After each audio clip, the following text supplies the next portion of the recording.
Ehl-i sünnet diyorlar ki Allah Teala'nın zatı da ezeli. Şimdi zatının ezeliliğinde kimse ihtilaf etmiyor. Yani Allah Teala'nın yok olduğu bir zaman yok.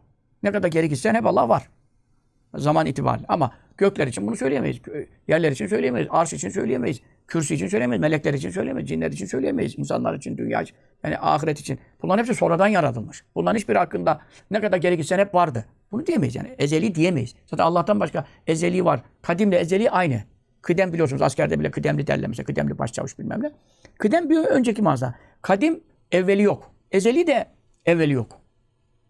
Yani ne kadar geri gitsen başladığı bir nokta yok. Ama göklerin var, yerlerin var, senin var, benim var, meleğin var, cinin var. Yani Cebrail Aleyhisselam'ın olmadığı zaman yok mu? Allah Teala onu sonradan yarattı yani. Geride Cebrail Aleyhisselam da Adem'den, yokluktan çıkmış. Efendim, peygamberlerin de ruhları da, nurları da hepsi sonradan yaratılmış yani. Onun için ezeli bir tek Allah Teala'nın zatı var.